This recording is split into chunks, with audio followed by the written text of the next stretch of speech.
আসসালামু আলাইকুম সুপ্রিয় দর্শক, চলে আসলাম এই মুহূর্তে পাওয়া সবচেয়ে গুরুত্বপূর্ণ আবহাওয়ার নতুন আপডেট নিয়ে। এবার বঙ্গোপসাগরে বুকে তৈরি হতে যাচ্ছে শক্তিশালী ঘূর্ণিঝড় শক্তি এবং আগামী 20 তারিখ পর্যন্ত বাংলাদেশে রংপুর, ময়মনসিংহ, সিলেট, রাজশাহী, ঢাকা, খুলনা, বরিশাল একই সঙ্গে দক্ষিণবঙ্গের বেশ কয়েকটি জেলাতে বৃষ্টি ও বজ্রসহ কালবৈশাখী ঝড় ও কোথাও কোথাও ভারী বৃষ্টিপাতের সতর্কতা রয়েছে। একই সঙ্গে রংপুর এবং ময়মনসিংহ বিভাগের বেশ কয়েকটি জেলাতে বন্যা পরিস্থিতি তৈরি হতে পারে বলে সতর্কতা করছেন বাংলাদেশ এবং ভারতীয় আবহাওয়া দপ্তর। তো আজ শনিবার 17 মে এবং আগামীকাল 18 মে রবিবার কেমন থাকতে চলেছে আগামী 24 থেকে 48 ঘন্টার আবহাওয়া বাংলাদেশ থেকে শুরু করে ভারতের দক্ষিণবঙ্গ, আসাম, মেঘালয় এবং উত্তর থেকে ত্রিপুরা রাজ্যে আগামী 24 থেকে 48 ঘন্টার মধ্যে কোন কোন জেলাগুলোতে ভারী থেকে অতি ভারী বৃষ্টিপাত হতে পারে এবং কোন কোন জেলার উপর দিয়ে ঘন্টায় 40 থেকে 50 কিলোমিটার বেগে কালবৈশাখী ঝড় ও শিলা বৃষ্টিপাতের সম্ভাবনা রয়েছে এবং বঙ্গোপসাগরে সৃষ্টি হওয়া ঘূর্ণিঝড় কোন উপকূলে আশ্রয় পড়তে পারে। তো এই বিষয়ে আরো বিস্তারিত জানতে হলে ভিডিওটি সম্পূর্ণ দেখতে থাকুন। আর আপনি কোন জেলা থেকে এই খবরটি দেখছেন, আপনার জেলার নামটি আমাদের কমেন্ট বক্সে জানিয়ে দিবেন। আর সবার আগে সবার প্রথম সঠিক খবর জানতে আমাদের চ্যানেলটিকে সাবস্ক্রাইব করে রাখুন। এবার জেনে নেওয়া যাক এক নজরে। বন্ধুরা, এই পর্যায়ে আমরা সরাসরি উপগ্রহ চিত্রে চলে আসলাম। তো এখান থেকে আপনারা দেখতে পাচ্ছেন যে এই মুহূর্তে ঢাকা, রাজশাহী, খুলনা, বরিশাল এবং চট্টগ্রাম বিভাগের আকাশ কিন্তু বেশ আংশিক মেঘলা থেকে পরিষ্কার রয়েছে। তবে রংপুর বিভাগের বেশ কয়েকটি জেলার আকাশ কিন্তু এই মুহূর্তে মেঘলা থেকে মেঘলা রয়েছে। একই সঙ্গে 2-1 পশলা বৃষ্টিপাতও হতে দেখা যাচ্ছে রংপুর, পীরগঞ্জ, বিরামপুর, গাইবান্ধা, চিলমারি, লালমনিরহাট, কুড়িগ্রাম, জলঢাকা, দেবীগঞ্জ, পঞ্চগড়, ঠাকুরগাঁও, পীরগঞ্জ এই অঞ্চলের বেশ কয়েকটি জেলাতে এই মুহূর্তে বৃষ্টি ও বজ্রসহ বৃষ্টিপাতের সম্ভাবনা রয়েছে এবং আগামী 6 ঘন্টার মধ্যে এই অঞ্চলগুলোতে ভারী বৃষ্টিপাতের সতর্কতা রয়েছে। তাই রংপুর বিভাগের থেকে আপনারা যারা আমাদের ভিডিওটি দেখছেন অবশ্যই আপনাদের এলাকার বর্তমান পরিস্থিতি আমাদের কমেন্ট বক্সে জানাবেন।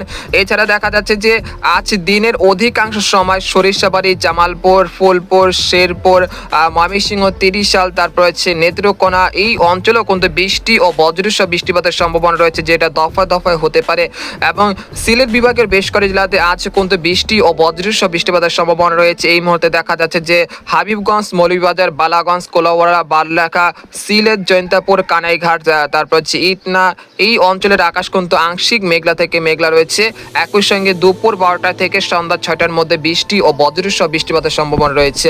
আর এখানে একটি কালবৈশাখী ঝড় তৈরি হয়েছে, যেটা বাংলাদেশের কুমিল্লা, তারপর হচ্ছে লাকসাম, নোয়াখালী, রায়পুর এই অঞ্চলগুলোতে তৈরি হয়েছে। এই মুহূর্তে এই অঞ্চলে বৃষ্টি ও বজ্রসহ বৃষ্টিপাত চলছে, যেগুলো পরবর্তীতে মানিকছড়ি, খাগড়াছড়ি, দীঘিনালা, তারপরে যে সন্দ্বীপ, হাতিয়া, রাঙ্গামাটি, হাটহাজারি একই সঙ্গে ভারতের ত্রিপুরা রাজ্যের আগরতলা, আমবাসা, উদয়পুরে বেশ কয়েকটি জেলাতে এই কালবৈশাখী ঝড় ঘন্টায় 80 থেকে 90 কিলোমিটার বেগে তাণ্ডব চালাতে পারে। তাই আপনারা যারা চট্টগ্রাম বিভাগে বৃষ্টির জন্য অপেক্ষা করছেন তারা আর কিছুক্ষণ অপেক্ষা করুন। আর কিছুক্ষণের মধ্যে কিন্তু খাগড়াছড়ি, মানিকছড়ি, তারপর যে সন্দ্বীপ, হাতিয়া, নোয়াখালী, ফেনী, চট্টগ্রাম, সীতাকুণ্ড এই অঞ্চলগুলোতে বৃষ্টি ও বজ্রসহ বৃষ্টিপাত হতে পারে। এছাড়া দক্ষিণবঙ্গের কথা বলতে গেলে এই মুহূর্তে দক্ষিণবঙ্গের কলকাতা, চন্দননগর, শান্তিপুর, বর্ধমান, কাটোয়া, দুর্গাপুর, শিউরি, বানকুড়িয়া, পুরুলিয়া, খড়গপুর, কলাঘাট, হলদিবাড়ি, পূর্ব ও পশ্চিম মেদিনীপুর, উত্তর ও দক্ষিণ 24 পরগনা সবকটি জেলার আকাশ কিন্তু এই মুহূর্তে পরিষ্কার রয়েছে। সেরকম কালবৈশাখী ঝড় ও শিলা বৃষ্টিপাতের কোনো সম্ভাবনা দেখা যাচ্ছে না। এছাড়া ঢাকা, খুলনা, বরিশাল এবং রাজশাহী বিভাগে যে জেলাগুলো রয়েছে সেখানকার আকাশও কিন্তু বেশ পরিষ্কার রয়েছে, তবে বৃষ্টিপাতের সেরকম সম্ভাবনা দেখা যাচ্ছে না। এই পর্যায়ে আপনাদেরকে ইউরোপিয়ান যে মেঘের বার্তা রয়েছে সেখান থেকে আপনাদেরকে এক নজরে জানিয়ে দিচ্ছি আজ কিরকম আবহাওয়া থাকবে। এই জন্য আমরা সরাসরি দুপুর 2টার দিকে চলে আসলাম। দুপুর 2টার দিকে চলে আসার পর দেখতে পাচ্ছি যে রাজশাহী বিভাগে রাজশাহী, চাঁপাইনবাবগঞ্জ, পটিয়া, মহানপুর, সিংড়া, আদামদিঘি, আক্কেলপুর এই অঞ্চলের 2-1 স্থানে কিছুটা বৃষ্টি ও বজ্রবাহী মেঘের সঞ্চারণ হতে পারে, যেগুলো পরবর্তীতে সরিষাবাড়ি, সিরাজগঞ্জ, জামালপুর, শেরপুর, তারপর গাইবান্ধা এই অঞ্চলগুলোতে আজ দুপুর 2টা থেকে বিকেল 5টার মধ্যে বৃষ্টি ও বজ্রসহ বৃষ্টিপাতের সম্ভাবনা রয়েছে। অপরদিকে দেখা যাচ্ছে যে ময়মনসিংহ, নেত্রকোনা, মাধান এই অঞ্চলগুলোতেও আজ দুপুর 2টা থেকে বিকেল 5টার মধ্যে বৃষ্টি ও বজ্রসহ বৃষ্টিপাতের সম্ভাবনা রয়েছে। এই সময় ঢাকা, খুলনা, বরিশাল এই অঞ্চলে সেই রকম বৃষ্টিপাতের সম্ভাবনা দেখা যাচ্ছে না।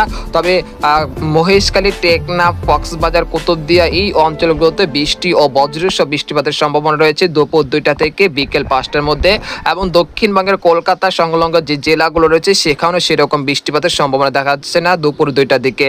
এরপর আমরা বিকেল 4টার দিকে আসার পর দেখতে পাচ্ছি যে একটি বজ্রবাহী ভারী মেঘের আনাগোনা তৈরি হচ্ছে, যেগুলো দক্ষিণবঙ্গে দুর্গাপুর, সিউড়ি, নালিহাটি, মুর্শিদাবাদ, কৃষ্ণনগর, কাটোয়া এই অঞ্চলগুলোতে প্রায় 14 মিলিমিটার পর্যন্ত ভারী বৃষ্টিপাত হতে পারে। সেই সাথে দেখা যাচ্ছে বাংলাদেশের মেহেরপুর, শাইলকোপা, ফরিদপুর, নাগপুর, সিরাজগঞ্জ, সিংড়া, কাপাসিয়া, তারপর হচ্ছে ঢাকা, তারপর হচ্ছে লাখি, কিশোরগঞ্জ, মৌলভীবাজার, ব্রাহ্মণবাড়িয়া এই অঞ্চলগুলোতে বিকেল 4টার মধ্যে বৃষ্টি ও বজ্রসহ বৃষ্টিপাতের সম্ভাবনা রয়েছে। একই সঙ্গে ভারতের ত্রিপুরা রাজ্যের একাধিক জেলাতেও বৃষ্টিপাতের সম্ভাবনা রয়েছে বিকেল 4টার মধ্যে। এরপর আমরা সন্ধ্যা 7টার দিকে চলে আসলাম। সন্ধ্যা 7টার দিকে আসার পর সেরকম পরিবর্তনের সম্ভাবনা দেখা যাচ্ছে না।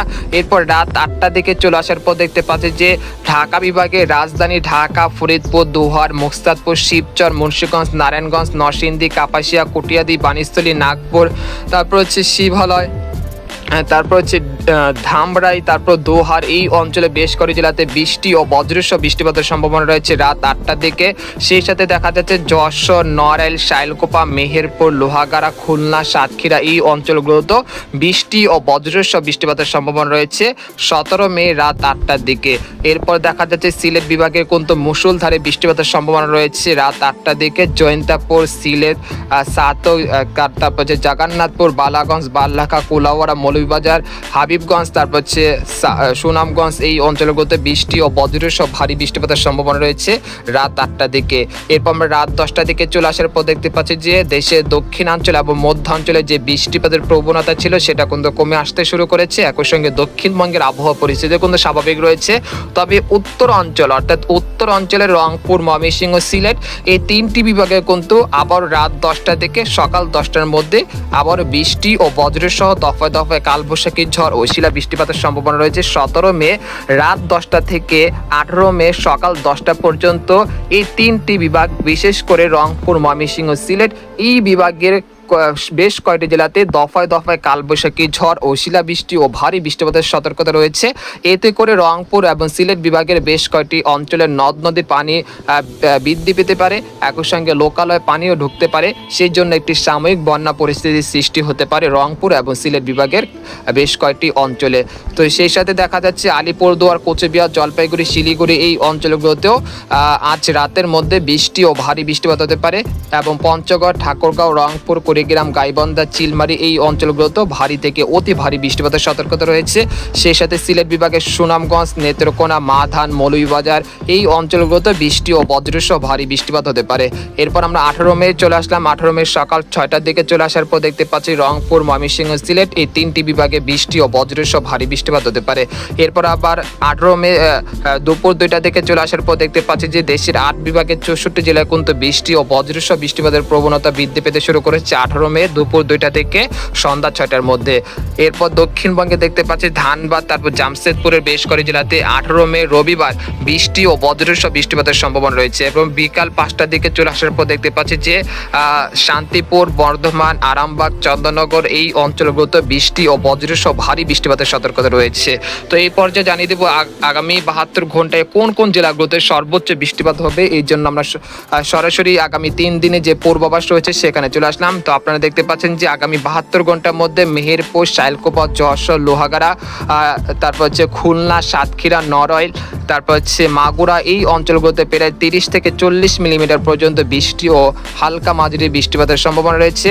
একই সঙ্গে দক্ষিণবঙ্গের শান্তিপুর, কলকাতা, তারপর চন্দননগর, বর্ধমান, কাটোয়া, দুর্গাপুর, সিউড়ি, নালিহাটি, মুর্শিদাবাদ, কৃষ্ণনগর এই অঞ্চলগুলোতে প্রায় 35 থেকে 40 মিলিমিটার পর্যন্ত বৃষ্টি ও ভারী বৃষ্টিপাত হতে পারে এবং ভারী থেকে অতি ভারী বৃষ্টিপাতের সতর্কতা রয়েছে রংপুর, দিনাজপুর, ঠাকুরগাঁও, পঞ্চগড়, তারপর দেবীগঞ্জ, জলঢাকা, চিলমারি, গাইবান্ধা, একই সঙ্গে জামালপুর, শেরপুর, নালিতাবাড়ি, ফুলপুর, ময়মনসিংহ, নেত্রকোনা, 30 সাল, তারপর সুনামগঞ্জ, তারপর যে কেন্দুয়া, ইটনা, জগন্নাথপুর, সিলেট, জৈন্তাপুর, কানাইঘাট, সারকাই, বাল্লাখা, বালাগঞ্জ, মৌলভীবাজার, হাবিবগঞ্জ, নাসিরনগর, কটিয়াদি, নরসিংদী, ড্যামরা, ঢাকা এই অঞ্চলগুলোর বেশ কয়েকটি জেলাতে আগামী 72 ঘন্টার মধ্যে প্রায় 100 থেকে 150 মিলিমিটার পর্যন্ত ভারী থেকে অতি ভারী বৃষ্টিপাত হতে পারে। সেই সাথে ভারতের উত্তরবঙ্গের আলিপুরদুয়ার, গোয়ালপাড়া, গুয়াহাটি, আসাম, মেঘালয় এই অঞ্চলগুলোতে প্রায় 100 থেকে 200 মিলিমিটার পর্যন্ত ভারী থেকে অতি ভারী বৃষ্টিপাতের সতর্কতা রয়েছে।